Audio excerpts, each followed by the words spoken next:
Hello, everyone. Welcome to Men's Health and Alcohol Real Life, Real Talk by Hello Sunday Morning. I'm Chris Gimple, and I'm going to be hosting the next half hour or so with this discussion, and I'll take you through in a moment. We've got the wonderful Alex that's with me. We've got a great set of topics that we're going to talk you through, and of course, we're linking it to today. We know that all genders can relate to alcohol and change, but there's men's health in particular the focus today. Um, so I just take a moment to remind people of what we're covering. We're talking about reducing health risks as well as gaining helpful strategies for change. Rob Mills is with us as well today. Thanks, Rob, for jumping on. And so I'm going to be taking us through talking about, what can affect men and how it may be slightly different in our experience when it comes to alcohol, making changes with alcohol, and what that looks like for all of us. Before we get into that, I'd like to just do the acknowledgement of country. We acknowledge the traditional custodians of country throughout Australia and their connections to land, sea, and community. We pay our respects to their elders, past and present, and extend that respect to all Aboriginal and Torres Strait Islander peoples today, and of course anyone on the call or watching the recording as well. There's a Q&A box that we've got running in the session too, so please feel free to use that if listening in and you've got a question for us as we go.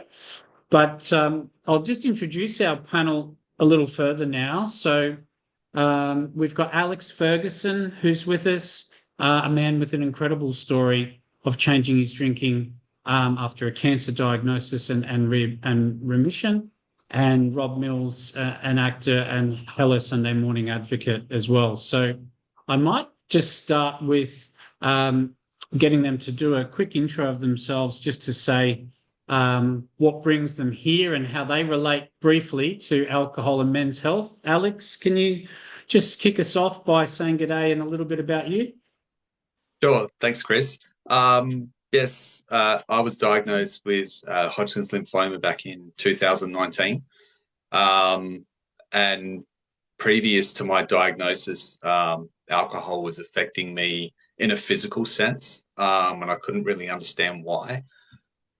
In my remission in 2020, obviously going through chemotherapy and everything that goes through that journey, alcohol had affected me badly physically. So it took me a while to change my relationship with alcohol in the sense of, I was thinking for a while if I could find an alcohol that is okay with me physically, I'll be okay. But it turns out that it wasn't. And then the steps and actually taking that point to go, you know what, I'm not going to drink anymore because of how it actually physically affects me, not to be part of the crowd as such. Yeah, well, thanks, Alex. Appreciate you sharing that. And it's great to hear, as you've kind of touched on, doesn't necessarily need to creep up in behavior or a crisis that may be happening, but more so the health side. And as you say, just questioning the value of what that thing being alcohol in your life and what it looks like. Thanks, mate. And Rob, over to you. Just a little bit about you, your health, and how alcohol is involved within that picture as well, if you don't mind. Yeah, absolutely, mate. So yeah, a few years back, it was probably during COVID. Um, I'm not really a drinker at home with my partner, which I'm quite thankful for. We're I would say we're social drinkers. We never really drink at home. I certainly never drink alone. But after, like during COVID, we were sort of let out every now and again in Melbourne, and I'd catch up with mates. And next thing I know, I've had, 5 or 6 pints that turned into 8 pints, and I was like, the next day I just feel horrible. Also horrible because I hadn't dealt with the grief that was actually happening for the loss of a couple of mates, but also the grief of just the world at the time. And it just really exacerbated my own sort of poor mental health and how I was dealing with it. Alcohol was a great escapism at the time, and has been for many people for generations. But for me, I was like, oh, what is actually happening here? Why I feel worse, way worse from this. from this excessive binge drinking, which I think we have a terrible culture in Australia for. So I wanted to have a really good hard look at my relationship with alcohol, and with the use of Hello Sunday Morning, and celebrating all of the good things that you could be doing with your weekend, from there on in, and then also using the app Daybreak, which is a really great platform, which I was using throughout that time, throughout COVID, and I have done since, just to like check in on like other people maybe struggling with their own relationship with alcohol. For some people, it's like maybe like Alex, it's a health reason. For other people, it's just like a mental health reason. I actually can't just have one. If I have one, I have to have 10. Luckily for me, I don't have a hugely addictive personality. I'm quite happy now with my relationship with alcohol, where I know that I can have one or two with some friends, and then call it a night. I even noticed the other night we were all out having some drinks with some of the cast and waitress, and they're like, "Oh, we're gonna kick on." I was like, "No, I'm done." I was like, "It was I had a really lovely time. I had a couple of drinks. I had a dance. You know, I'm quite comfortable saying no. And I think for a lot of people, that's a really hard thing. So maybe that's some of the stuff that we can talk about today is not giving into the peer pressure, knowing what your relationship with alcohol is like, and then finding sort of other alternatives or reasons as to why you've chosen to drink or not drink. Yeah, that's awesome. Thanks, Rob. I appreciate that. And you've touched on a few great things that I had on my list too, to make sure that the listeners or people watching were, thinking about, which was, it's come up in previous conversations, choosing between abstinence and moderation. And it depends entirely on your personal relationship with alcohol, doesn't it? And Yep. and really personal goals. There's no one size fits all, as we're saying. And that's the beauty of Hello Sunday Morning, and Daybreak, as you also touched on, that we know there's people in there at various stages of change, but we still get that community and support. And we can understand and figure out what best works for us in our lifestyle, whether it may end up being abstinence for some, but for others, it may well be just some behavior change, and that element of control can come back for some of us. So a lot of people probably, just before I get into a couple other questions, a lot of people may be already aware of those platforms, but for anyone new to it, that Hello Sunday Morning, digital health service that supports people to change their relationship with alcohol, and the Daybreak community that Rob's mentioned, is there to just speak with other people. You can jump on the app, you can comment on posts, you can also track, as you can see on screen now, what days you might be putting in what bucket. I like to call them buckets. You might have a drinking bucket and you might have an alcohol-free bucket. And the idea being, where am I sitting in either of those, and according to your own goals. So, it's free, flexible, judgment-free, and this is a great place that we know, for the people on the call personally, and I'm sure a lot of people listening, can be a really good tool to just help us work out where we might be going with the topic overall. Let's jump to a couple of the talking points now, I think, and you've touched on a few of these already, but I'm keen to just draw out, thinking about for both of you guys, when you really started to question your relationship with alcohol. And I know you've kind of probably touched on that period of time, but how your drinking and physical mental health was at that time, and whether there's a particular moment or experience that really you can remember sitting with and sort of thinking, how do I go forward and make some decisions about this? Because I think a lot of people listening, we can all do a lot of research and we can do a lot of thinking, but it is talking about how does that translate into some action sometimes, and how do we start to know what's the first step or putting the first foot forward, and what does that look like? So maybe Alex, if I could ask you, can you recall, obviously you had your own reasons you've touched on, but yeah, just take us to that space, and what did those first steps of change look like for you? For me, first, acceptance was probably the biggest one, in the sense that here's the decision that I'm going to make.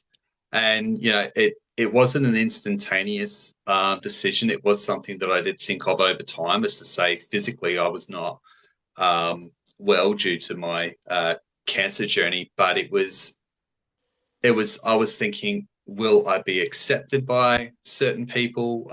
In environments I've been in and worked in over the years, sort of alcohol was a big thing, and it was almost like a status symbol. And for me, it was just the steps into making that decision. And as the one mindset I had during chemotherapy was, I wasn't well at all, and I didn't look great, and I wore everything as a badge of honor, not a ribbon of shame. So when I made the decision as to taking that mindset, I'm adopting that same mindset with not drinking, is to say, here's my badge of honor, is to say, I'm not drinking anymore for these reasons, and that's what I'm standing by, and I'm proud of that, and get the support with that. Yeah, awesome. Yeah, love that, mate. Thank you for sharing. And Rob, how about you? Can you think of, was there anything in particular that was the catalyst for some of those changes, and just thinking about resetting what it was looking like when it was perhaps a little trickier or tougher? I think it's just feeling horrible. Like it's essentially, and Alex knows this, it's poison. We're putting poison into our bodies. Someone actually once said to me, it's like, um, we talk about our inner child, and we're trying to always nurture that inner child. You know, if you go to a psychologist, they always talk about the inner child, right? Would you give a child alcohol? Like, would you give like actual poison? And if you think of it that way, like, no, absolutely not. Why would I give poison to a child? But also, like, it's sometimes it's fun. To have a drink, it's a loosener. It helps get rid of those inhibitions. But then you start thinking, oh, why do I have these inhibitions? What don't I like about myself? What do I not address within myself that I need this alcohol to then mask whatever, if it's the feeling of my own self-doubt or other people's perceptions of me that I'm worried about. That just goes into doing the work with a psychologist or a friend or a counselor or rabbi, whatever you're into. Um, so that's when I started waking up feeling horrible and feeling like shame, uh, more doubt within myself. I think it's a creative person kind of thing. We have an imposter syndrome probably more so than everyone else. But I was like, oh, I don't like this. I don't like this feeling anymore. I think also past 40, your body doesn't process things as well, whether it's food or alcohol or whatever it is. So I think you should start maybe looking at that. Yeah. So for me, it was a combination of things. It was my own mental health. It was um, yeah, how do I actually want to feel when I wake up in the morning? I saw a great article from David Campbell talked about when he got off alcohol many years ago. It was like I was lying on the couch all day, and my children wanted to play with me, and I couldn't play with them because I was so hungover. And that's not the kind of dad that I wanted to be. And I was like, yeah, that's not the kind of. I mean, I'm not a father yet, but that's not the kind of father or person that I want to be. So um, it's just doing a bit of self reflection and also just not wanting to feel horrible. I think was part of it for me, and that also goes. Another friend of mine talked about borrowing happiness. We talk about, oh, you're borrowing a bit of happiness from tomorrow. The more that you drink, you're like, oh, I feel happy in the moment, but you're borrowing a lot of happiness. And the older that you get, you're borrowing more days. You're just like that one night is a week or 2 weeks of unhappiness.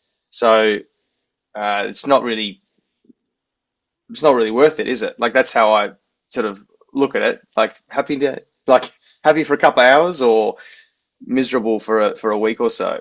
It's not really worth it. So there's other ways, as I said, better conversation. There's other stimulants that I suppose you could use like caffeine or whatever. But I think it always goes back to why are you drinking? Why do you think you need to reward yourself with alcohol? Are there other things that you could reward yourself with?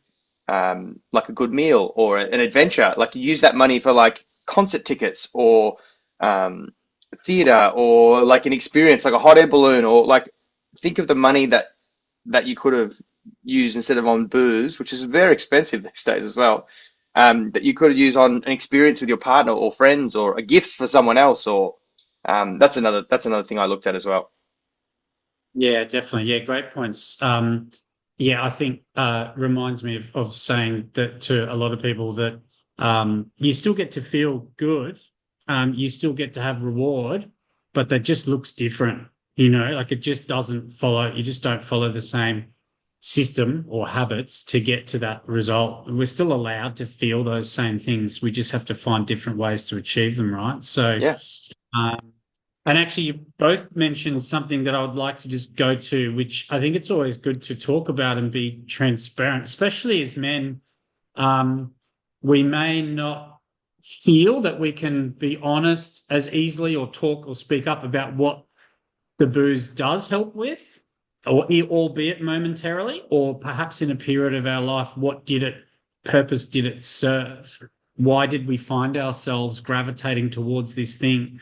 I know for me, that, and I'm sure a lot of people be similar, but it was the Dutch courage. It was the ability to not feel nervous around people and that anxiety that I've actually come to learn with a few years not drinking is actually really normal. Every time you get in a big group of people, especially if you don't know them all, or even if you do, it can feel a little funky until the room settles down and everyone sorts out their energy in their place. So that kind of socialization, taking the edge off type thing is definitely a common one. But Alex, could you speak to, is there something you'd put your finger on as to what alcohol was helping you with? Definitely a lot of, in social situations, it was helping me feel relaxed and calm. You think, oh well, I'll have a couple of beers and then I'll settle down and I'll relax a bit and feel comfortable in whatever social situation that I'm in. But now in the sense of not drinking, I don't. I feel nervous anyway, depending on the setting I'm in. So like, I don't need that drink or two to say to feel calm. Like if I want to feel calm, I'll meditate. I'll do breath work. I self-reflect daily on various different things and connect with myself. So that's how I feel comfortable in these situations these days. I don't need that drink or two to feel calm in that situation. Yeah, thanks. And of course, as we know, I just hopefully there's some generational change that we can see already taking place around us. But perhaps it's just that we just didn't really know there was other options, right? We didn't really know there was all different ways to relax, or that it's normal to feel nervous in some of these things, and that it does pass. We just didn't probably get to an age old enough. We were teenagers or thereabouts before we found a different solution, albeit generally in a bottle. Rob, how about for you?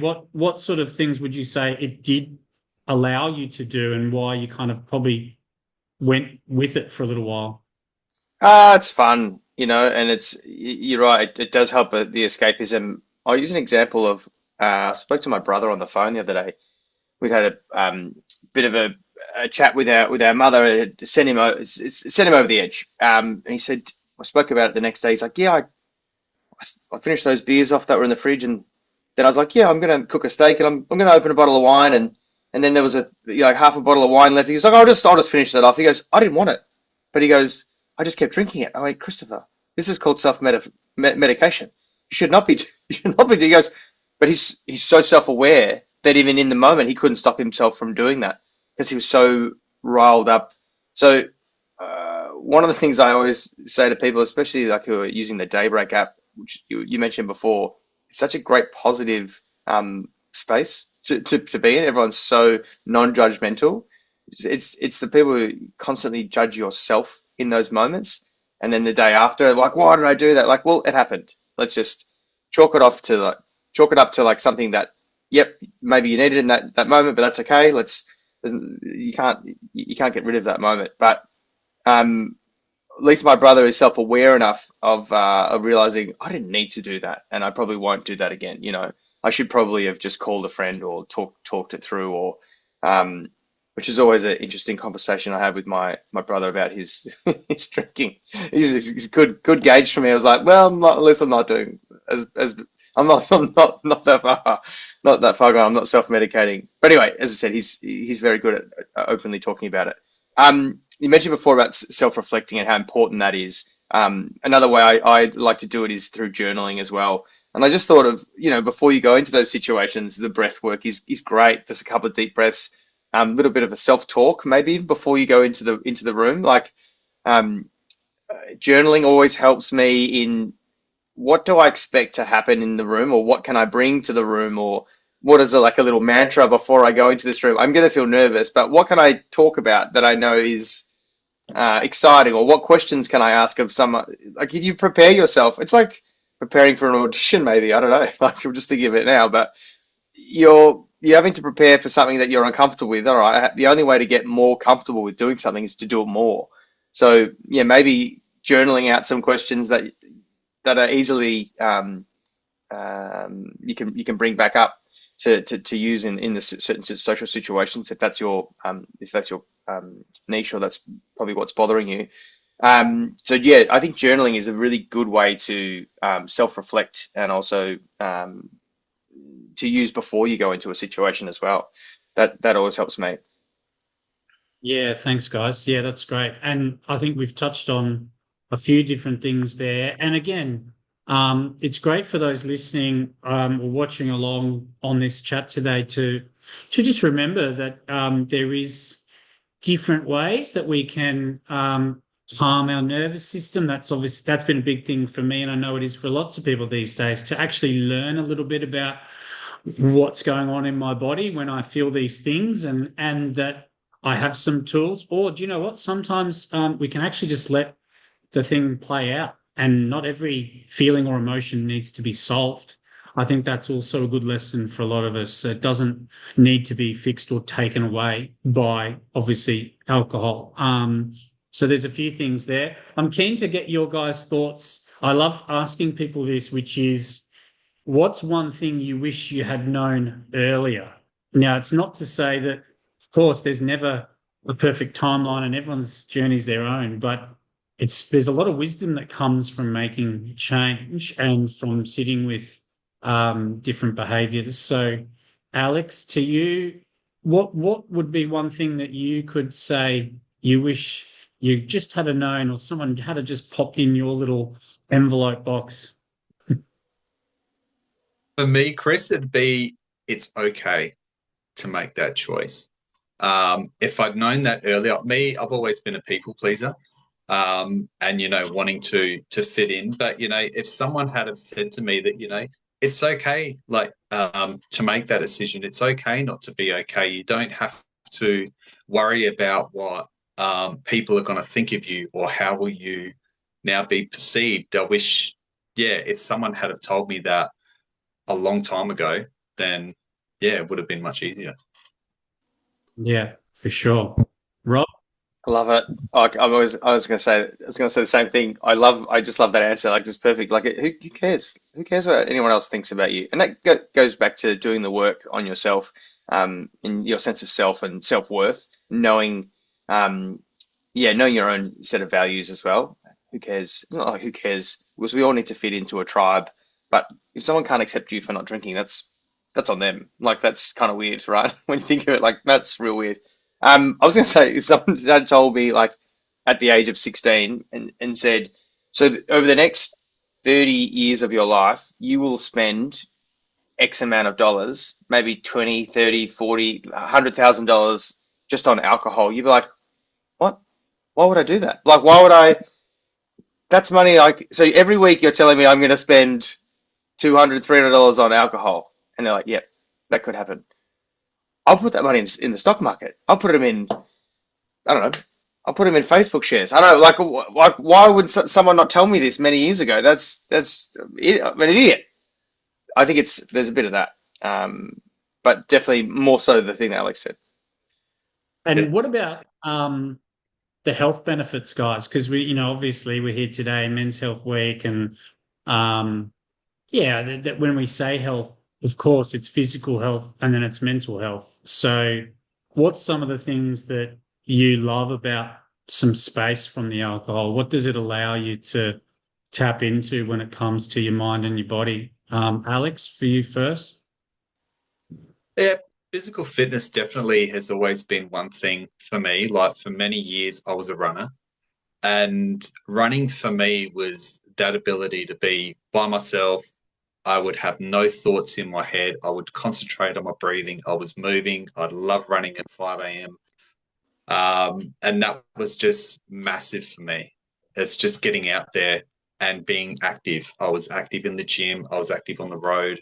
It was just that huge help. I loved it. It was that feel good feeling, you know. Yeah, awesome. Yeah, of course. Nothing better than that. Wind in your hair, as we say. Hey, Might have How about you, Rob? yeah, like look good, feel good. You know, like there's so many empty calories in alcohol as well. Like just carbs, sugar, um, just wasted. It's just like empty calories that just go straight to your fat. Like it's just basically fat you're putting on. Um, you get rid of the beers. I remember my brother cut off alcohol for a year. Didn't change anything with his fitness routine. Lost 16 kilos just by cutting out booze for the year. I go through periods where I don't drink for months on end, and I love it. It's really good. Like whether it's a month or 2 months or 3 months, just not drinking at all. Um, always see the benefits of it. Always love the way my body looks. Even now, I'm in a musical here in Melbourne. Waitress, I'm just going to give that a plug while we're here. I'm actually in my dressing room, hence all the clothes here. Um, and you're doing 8 shows a week. You can't be hungover. You can't be feeling lethargic. You need that same energy every night. It's someone's first time in the audience, and it sounds cliche, but you've got to really deliver every night. So the benefits of that, I feel clear in the mind. I feel just good in my body. Like last night, we have a Thirsty Thursdays, and a lot of people get together from all the theaters and they have a drink. I just have one, and then the rest is soda waters, and get on my scooter and scoot home. Like I don't feel any less, um, less a man by having one drink. Sometimes I just have none, and that's also fine as well. So, but I do love the social aspect of everyone getting together. But I'm still happy to just sit around and just have either one or no drinks at all. Is kind of cool. But yeah, mental health. It's a big week for blokes, and I don't know. It's for me. It's just you feel much better not drinking, or even lowering your intake of alcohol. Once again, it's poison for your body. So um, why poison yourself? Also, I've lost so much. I've lost so much weight by doing being in a show again. I feel fantastic. I look It's amazing. good. I'm Short, 44. I'm 44. I look amazing. short keeps you fit as well. Well, and as you said, you can't afford the energy to not be there, right? And I think for all of us, generally got plenty of other things we can be doing in life than being in bed hungover, seeing whether KFC's open yet or whatever the case may be. So, Yeah. there's some real positivity. Of course, for those, I'm keen to ask this one. I know we've got a few minutes left, but what would you say to someone who's just starting to question their drinking? They may still be, of course, in a phase that the pattern's sort of there, and it may sort of be something they're finding a little tough to shake. Alex, what would your message be to that bloke out there that's just still thinking, can I actually even have a break? I'd say explore it. Look at the resources out there. Like the Daybreak app is fantastic. Hello Sunday Morning. Don't feel that you've got to go all in at once, and that kind of approach. Explore all your options. Give it a crack. Talk to people, and then think what is best for me with that approach to stop or cut down my drinking. As Rob was saying, you want to feel good every day, and not drinking makes me feel really good. I'm definitely the same, but I'll say, yeah, just explore your options, and don't be afraid to take that one step. The journey of 1,000 miles begins with a single step, and once you've taken it and started that journey, like it feels great. And one saying I say every time is, not every day is going to be a win, but take a win from every day. So if you don't feel it's going okay, whatever, take a win from that day and then keep going tomorrow. Yeah, awesome. Thank you, mate. Well, love Rob, that. That's really good. It's almost, I think it's James Clear. Don't miss twice. I think it is. He's a big believer in like if you do stuff up, it's okay. Just don't do it twice in a row. Don't do it 2 days in a row. Just like keep the routine going. Um, Yeah. I, oh, I think what has helped me over the years is a goal. Sometimes it's like a month not drinking, or it can just be those kind of little milestones. But it's often is like a half marathon or train for a Tough Mudder, or it's training for something and doing it with a group of others. Getting into a run club or a weekly park run kind of thing, or planning something for your Sunday or for your weekends where you can get away, and it's getting up early and enjoying those crisp mornings of a winter. But I think setting yourself little goals and little adventures is way more fun than like, oh, we're just gonna go to the pub and get shit faced. Like, I don't know, like I want to do something different. Maybe there's a new cafe that's opened up, or maybe there's a part of town that you haven't seen before that you've always wanted to. Like, why not? Why not use that money that you're going to spend on the booze that night to do something else the next morning? You use up those 24 hours in a day. But yeah, I think those little goals, little milestones always help. And if you can do it with someone else, do it with a mate, that also helps as well. Like, bring others on the journey with you and start your own community of wary drinkers. I don't know what you want to call them, but like people who are just a bit more conscious of it. And talk about it, actually. Just talking about it out loud, getting rid of the taboo around it. I think the more open you are about talking about it, the less taboo the topic becomes. Yeah, for sure. And I love sharing it with somebody else. Just that, let's go and make some change together, or let's go and just try something different. Thanks, guys. We're just over time, so great chat. Thank you so much, Alex. Thank you, Rob. And yeah, we just talked about a little bit as well of community, and of course, jump on Daybreak, get on the app and ask other people what they do to mix it up and what they did to start change. The next webinar that we've got coming up, Making Change Stick, with Professor Nicole Lee, Rebecca Keevers and Jeff Booker, Wednesday, 29th July. So have a look out for that, register for that. Thank you all for listening, and it's been a pleasure. Thanks to the panelists again, and we'll see you all soon. Thanks, mate. Thanks, everybody. Yeah.